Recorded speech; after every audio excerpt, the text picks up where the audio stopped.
नमस्कार।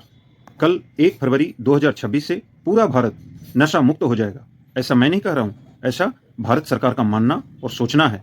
और मैं भी चाहता हूँ कि कोई भी इंसान नशा न करे, परंतु सरकार नशे के पदार्थ जैसे गुटखा, तंबाकू, सिगरेट, खैनी इत्यादि पे टैक्स बढ़ा करके हमें आपको नशा मुक्त करने का एक मेडिसिन लेके आई है, रामबाण लेके आई है।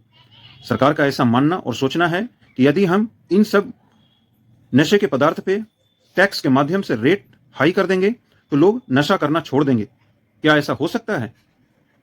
बिल्कुल हो सकता है, यदि हमारी आपकी अंतरात्मा यह गवाही दे कि हमें नशा से नुकसान है, तब ना कि उसकी कीमत और वैल्यू बढ़ाने से। ऐसा मेरा विचार है। वहीं सरकार कुछ और सोच रही है। सरकार के सोच कहनी और कथनी में बहुत फर्क है। सरकार नाम तो ले रही है कि हमें आपको नशा से दूर करना चाहती है, परंतु मुझे ऐसा नहीं लगता है। कैसे, वो मैं आपको कुछ एग्जाम्पल के माध्यम से बताता हूं। पहला, यदि सरकार को हमें आपको नशा से मुक्त करना होता तो उस पर टैक्स नहीं बढ़ाना चाहिए था। उसके ऊपर में जो कंपनी नशीली पदार्थ बना रही है उस कंपनी को ही बंद करना चाहिए था। ना मार्केट में नशा के पदार्थ आएंगे, ना कोई नशा करेगा, है कि नहीं? दूसरा, हम हर मूवी सीरियल में देखते हैं कि एडवर्टाइज के माध्यम से बताया जाता है कि इस नशे से यह नुकसान होगा, परंतु आप पूरे मूवी में देखेंगे एक्टर हो, विलन हो, हीरोइन हो, एक्टर्स हो, सभी वही नशा करके अपने गम को मिटाने में लगी है। और वो एक माध्यम रहा हमें आपको उस लत में डुबोने का कि पहले आप नशा के आदी होइए, फिर हम इस पे टैक्स के माध्यम पे से अंग्रेजों के माफिक आपसे ज्यादा कर वसूली करेंगे। ये मेरा सोचना है।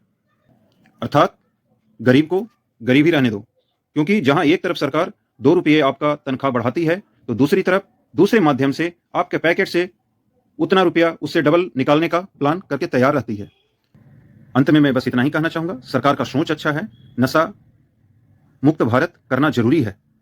जब नशा नहीं रहेगा, लोगों के सोच और समझ में अच्छे अच्छे विचार आएंगे, परंतु तरीका गलत है। इसको भी अच्छे से पता है कि नशा इतना आसानी से छोड़ने और छूटने वाला नहीं है। उसके लिए हमारा दिल और जमीर खुद गवाही देना चाहिए। आज इंसान नशे में इतना डूब चुका है कि वो दूध पिए न पिए, परंतु सिगरेट, गुटखा, तंबाकू और शराब का सेवन जरूर करेगा। मैं जनता से पूछना चाहता हूं, आपकी क्या राय है? क्या सरकार टैक्स के माध्यम से जो हमें आपको नशा मुक्त करना चाहती है वो तरीका सही है, या जो मैं कह रहा हूं कि यदि नशा मुक्त करना चाहते थे, यदि नशा मुक्त करना सरकार की मंशा होती तो उन कंपनियों पर ताला बंद होना चाहिए था? आप कमेंट कर जरूर बताएं। Thank you. जय हिंद, जय भारत।